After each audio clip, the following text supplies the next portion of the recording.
Hey, what's up, everybody? BDL44 coming at you with another video. Alright, so since it's trade rumor time, I have two trade rumors that are in front of me. Now, I don't know how much validity they actually hold, so that's why I say they're rumors, but from what was said, um, these are being discussed.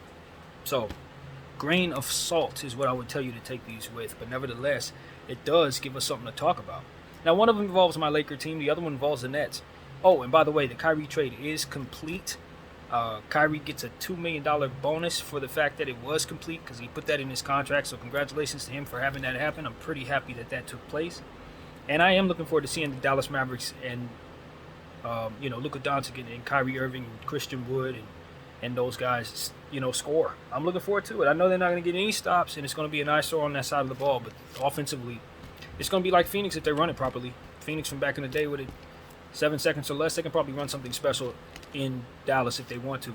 But it's up to them to pick up the pace because they like to play at a slow pace, and I just don't know if you have Kyrie Irving, throw him into that and then ask him to slow down everything. Nah, pick up the pace, and if they do that, I think they could be fun to watch. But let's talk about some teams that are not involving the Dallas Mavericks. First of all, let's talk about the Nets trying to go after Zach LaVine, from what I understand, which is I'm going to tell you, I don't think it's a bad trade at all.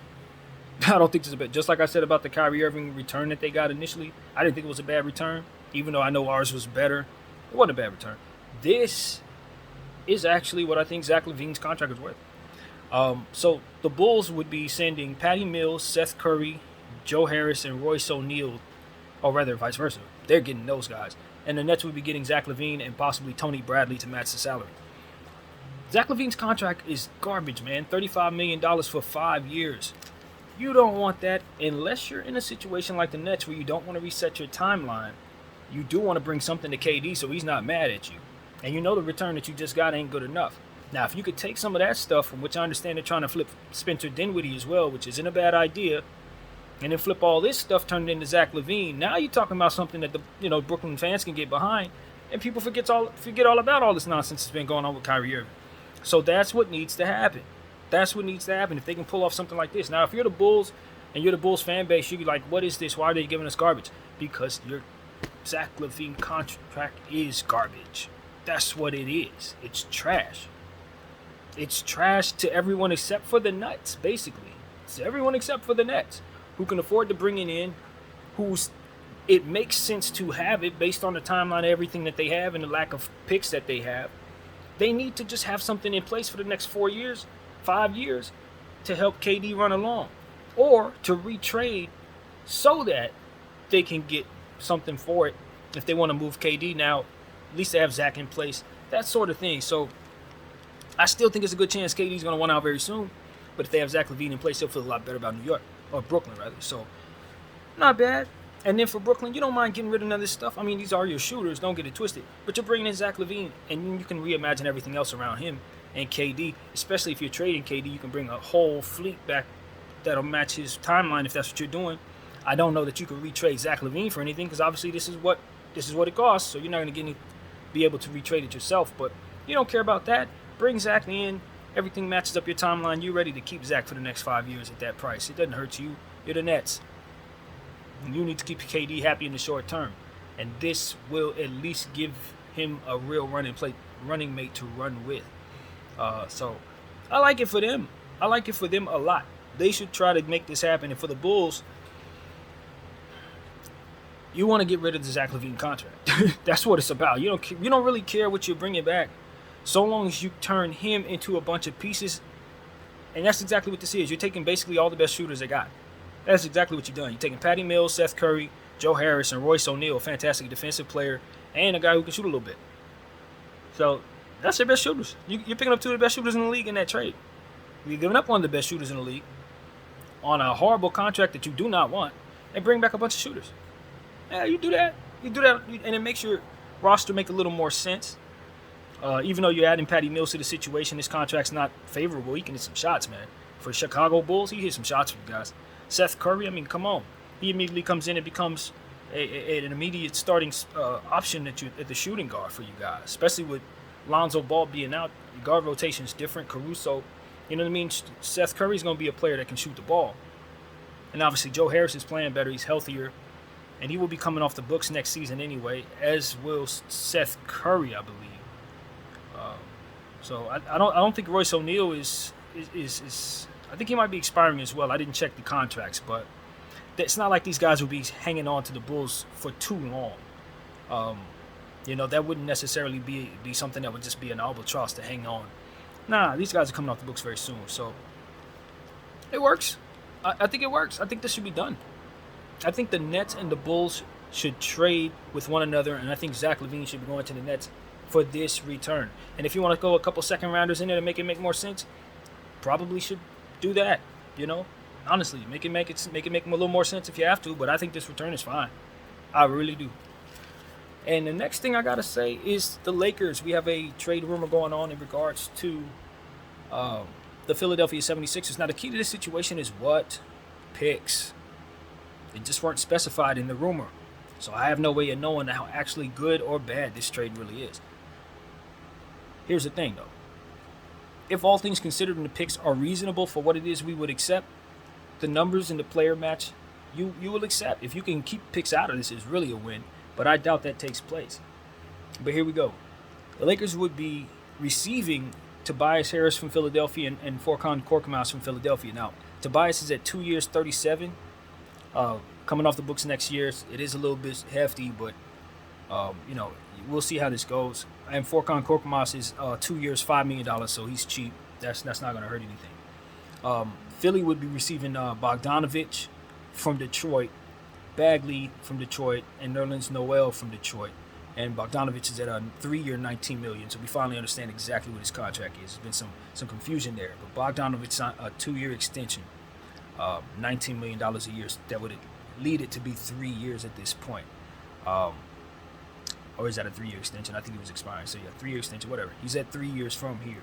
Bagley, 3 years as well, at $12.5 million. And Nerlens Noel at $9.2 million on a 2-year deal. So you're getting multi-year deals going to Philadelphia for some players that I think they can legitimately use behind Joel Embiid. Obviously, they do have some other players in place, but they need to bolster their bench altogether. And if they get Bogdanovich in there, you're super deadly. As a matter of fact, I don't know that they don't win the championship if they were to land that piece. But the problem is they are losing Tobias Harris. And so he would essentially be replacing Tobias Harris, and I don't feel as good about that. But ultimately, the way Bogdanovich is playing, I think he would be a little bit of an upgrade on the offensive end. And for what they're giving up, that Tobias Harris contract, yeah, you definitely wouldn't mind giving up on that, even though it does expire next year. If you could turn it into a couple more players and some more rim protection, which this looks like this is with Bagley, having a resurgence in a way, but it's not quite going the way you hoped. And Nerlens Noel having some type of value, people seem to, I don't know, man. I don't see it with Nerlens. He's going to block some shots, but I don't see it personally. But Philly did draft him, or Nets got him on draft night with the Pelicans drafting him, whatever. You get the point. He ended up starting his career with the Philadelphia 76ers, so he would be returning home where he started. And Pistons will be getting Russ from us. That's what would be happening. Pistons will be getting Russell Westbrook and picks, likely picks that we don't want to give up. But my thing is, if we're taking back Tobias Harris, it can't be the 2 picks. Because Tobias Harris' contract is too crazy. And Korkmaz is a cool piece to just throw in to make salary work. But I don't see myself matching salary and giving up first-round picks, and all I'm getting back is Tobias Harris for 2 years. He's not going to be a needle mover for me at all. And Korkmaz could potentially be a needle mover based on the fact that we can shoot a little better. But the fact that I have Rui Hachimura in place, bringing Tobias Harris just doubles down on that. And we really can't seem to put enough forwards in the rotation for whatever reason, even though we need size. The way that we've constructed our team, it's almost like if that forward can't play the 2, we can't use him like that. That's the problem we're running into. Wenyen Gabriel and Rui Hachimura essentially cannot be on the floor while AD and Bron are on the floor at the same time. So what I'm thinking is, if you bring Tobias Harris in, you just got one more forward that's in a logjam that's often not going to play. Unless we get some real injuries, which we will with AD in place. I hate to say that, but it is what it is. But until then, you're just going to have a piece like this, not getting the most out of it because you're constantly trying to rotate other players. And you see what we're doing with the guard position, it essentially be the same thing. I like Tobias Harris, but he's already Rui Hachimura. We got LeBron James. You know what I mean? It's like, for me, I would rather that be like an OG Anunoby. That way I know he could play the 2 a little more. He's a bigger guy, but he has to be able to slip down in the roster. Preferably to the 2, 1, 3, like somebody like that. But that's a hard piece to find. I think that's why they want Cam Reddish, because he does have some ability to play the 2 in the lineup and still be big. So that's what it is for me, man. And targeting a center is dangerous. I know people are thinking about Jakob Poeltl, but the problem is our coach don't want to play centers. We're going small ball every night, so we have to probably target a player that can switch between the 2, 3, and the 4 if at all possible, and make sure he's a 2, but make sure he's bigger than most 2s. That's the thing. Because if we're doing that, we might as well just hold on to Lonnie Walker. So it's a very specific piece that the Lakers need at this point in order to make sure that they're not pushing players out of the lineup that they are going to need while still having a player that the coach is going to use. So essentially what they need, in my humble opinion, is a guy like Max Christie, but a better Max Christie and bigger Max Christie. Somebody bigger so that he can play the 2, 3, and 4, and then basically do some of the same things that Max does. Rebound, defend, pass. You know, I think that would be a good piece. And then you need to find somebody else at the 4 spot. But Tobias Harris, I don't know if at his price, it makes sense. See, it's so tricky. It's like, if we're not reimagining our roster, then the guy that we're bringing in, we're going to have to assume is either going to sit or he's going to make it so that some of the guys on our team sit. So what we need to do is make sure that the people who are going to be sitting are not sitting on the back of the bench having been needed to be traded at this point. Like Lonnie Walker expiring contracts, like Thomas Bryant. Those are the guys you don't want sitting on the back of your bench in the second half of the season if for some reason you didn't trade them. That's like a nightmare. So if I'm the Lakers, I'm trying to imagine what it looks like if I'm sending those pieces out. And in this trade, those pieces aren't going out, so the team doesn't make sense. So it's sort of like, in order to make this make sense, it would need to be another trade in order for our roster to come together, in order for any of these players to be used properly. My question is it possible to retrade players that have just been traded? I don't know. I think the answer is no. But that would change how I outlook certain things, because I don't know if they would be willing to throw in Rui Hachimura in certain trades. But depending on what it is, it might be what is required, because he is a desirable piece. I wouldn't want to do that. We just got him. But in certain situations, it might be the difference between giving up the first round pick and not. And I don't know what the Lakers' plans is. If they're bringing in his prototype, why wouldn't they send him out? You see what I'm saying? It's that kind of thing. Especially if you know you got this problem that I'm imagining in my head. So it's tricky for me. And like I said, if we're sending out first round picks to bring this piece in, the Lakers won't do that. If they're looking at what I'm looking at, they won't be able to get the most out of Tobias. It doesn't make any sense. And he's not, with respect to him, he's not a high enough upgrade from Rui Hachimura to take on that salary and then not be replacing Rui Hachimura. You see what I'm saying? And Rui got to go out so that we can get the most out of this dude to make it make sense. So is he LeBron's replacement for next year? And if so, you understand he's going to be expiring at the end of next year, which means you're probably going to trade him next summer, or rather next trade deadline. So that Tobias Harris thing is a little weird. I like the trade itself, and maybe I take on the problem depending on the picks. Because if they want second rounders, yeah, to get Russell Westbrook up out of here, yeah. From what I understand, according to what it is I read, the Lakers do not want to give up picks in this deal, by the way. So that makes me think that we're being asked to give up the first rounders, which is what everybody says Russell Westbrook's going to cost us to get rid of. In this deal, with me taking back Tobias Harris, there's absolutely no way I'm giving up first round picks. Now, if they want second rounders, I'll be happy to throw in second rounders. But there will be no first round picks involved in regards to this trade, especially when Bogdanovich ain't coming back my way. Nerlens ain't coming back my way. And those are players we would ultimately have been targeting, from what I understand. Now, I personally, not interested in those players. That ain't the point. The point is, the Lakers are, and they wouldn't be getting them, and that's a problem. That's a problem, because the prize in this, in my humble opinion, is Bogdanovich for most of these teams. That's who everybody's been wanting. So for me, I'm like, nah, if I'm not getting back Bogdanovich in this trade, we're not talking about giving up any picks in this trade. Now for me, I'm not giving up any picks for Bogdanovich, and y'all know that. But again, I'm the Lakers, our position. So you feel me? It's that kind of thing. Like I'm not gonna be taking it the short end of the stick. Tobias Harris is not desirable, and Korkmaz, He's not a player like that. Even though me, Brandon, wants Korkmaz. Weird, but that's how it is. Like, he ain't worth that. Go figure. So that's one of those things, man. It's like, for me, I like the players. If I can keep picks out of this, I'll do it. If I can keep picks out of this entirely, this gets done. And I'll figure out the problem with the forwards. It's a good problem to have, if you ask me. It really is. It's a better problem than having a bunch of small ball guys running around. Good problem to have. And so, like, I'll put Rui Hachimura at the 2, and we just play slower. Or I'll put Tobias Harris at the 2, and I don't care. I'm like that. Troy Brown, put him in those situations and sub those two out for each other. We'll make it work. We just got to get these little guards out of here. That's the thing. So, another deal would be made. This could not be the only deal. If this is the only deal we made, we still got a weird roster that doesn't make any sense. And he's still going to be sitting people to play small ball, I promise. You're going to see more Patrick Beverley, even though we've done all this. He just put Tobias Harris at the 4, and we'll see less Rui Hachimura, and no Troy Brown, no Wenyen Gabriel, no JTA. You'll never see those guys. So that's what this would do to the roster, man.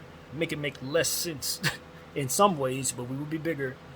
But this would follow a different move for sure to make us make sense, and I think we would do something else because we still got some more expiring contracts, as I said, that are not involved in this trade. So I think those pieces would be easier to move than Russell would be. So whatever the other trade would be is probably more likely than this actually is. So that's how I'm looking at it.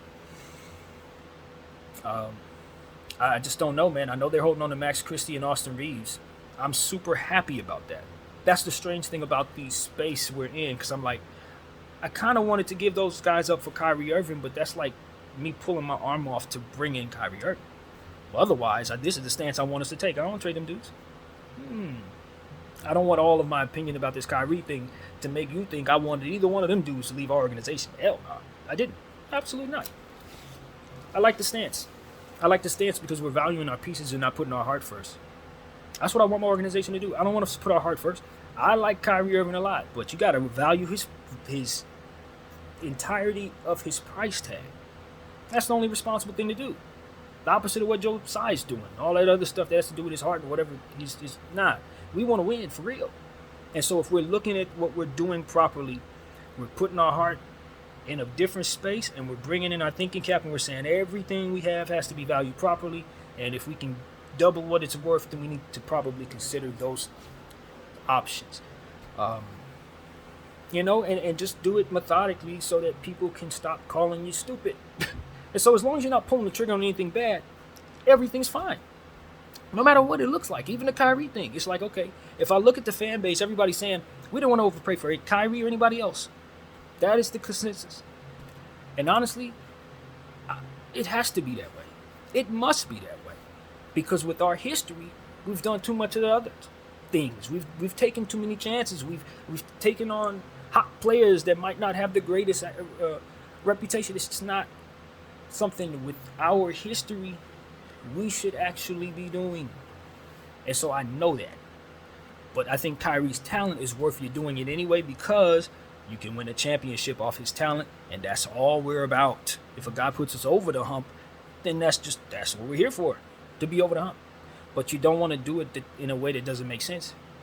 You don't want to do it gutting yourself of players that also would have helped you, and then you don't have enough any dang way, which is what that trade was supposed to do. Both gut us of pieces that we likely need in Max Christie and Austin Reeves, and of future assets that we also need in those picks. No, we can't do that. And then they'd be taking on Russell Westbrook as well. I mean, we could move him in a separate deal if for some reason we want to take all that kind of stuff on. If we want to move on from Austin Reeves and Max Christie, we can move them in a separate deal and get totally different packages for them. We don't have to throw them into a Kyrie Irving deal and just simply get back an expiring contract. Especially when Genie doesn't really want to pay Kyrie, it seems. If that's what the tea leaves are showing us, that they're not really committed to what he's committed to, then why the heck are we trading future assets? Makes no sense. So I've never wavered from that. I always said if the opinion was over my head and I was in the boardroom with the Lakers, I would just strategize what made the sense with our asset class. I don't overpay for a piece that I know is going to be walking out the door just because I want that piece. Can't do that unless it makes absolute sense for my timeline. Meaning, everybody's out the door at the end of the season. LeBron's retiring, AD's retiring. That's the only way you do something like that. If you don't think those guys are retiring, then you don't your timeline's not that crazy. To be overpaying for a piece that's supposed to win right now, that's going to essentially make it so that you can't do anything next year. I gotta know I'm resetting my entire timeline next year if I'm going all the way in. And if that's the case, I need future assets. So what am I doing? It doesn't make sense. And that's the type of trade demand that the Nets put on the Lakers so that it would be irresponsible to make the trade.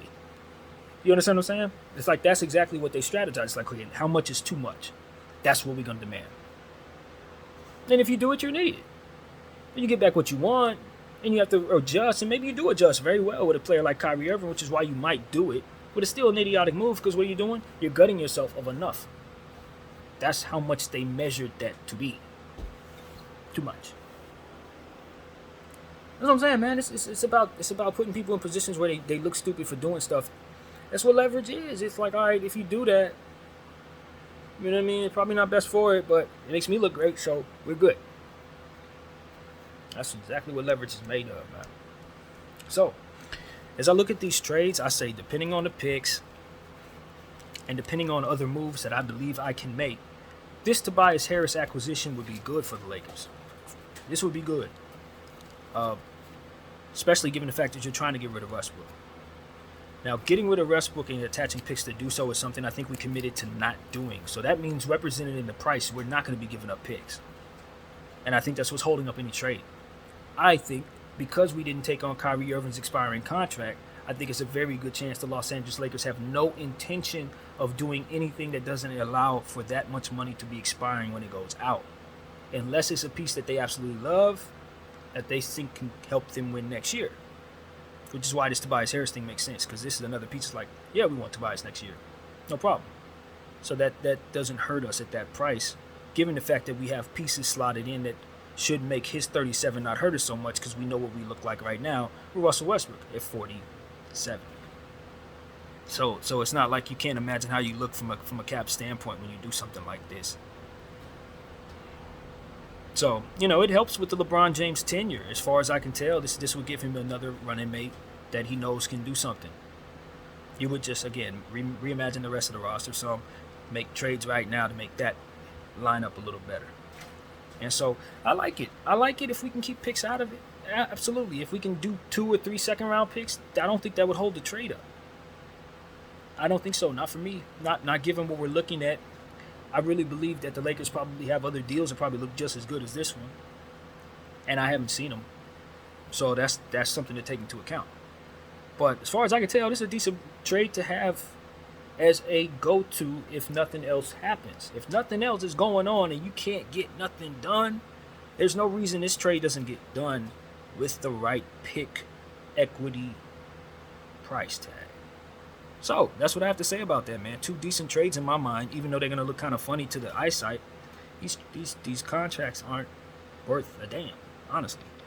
All these contracts involved, you don't want really any of these.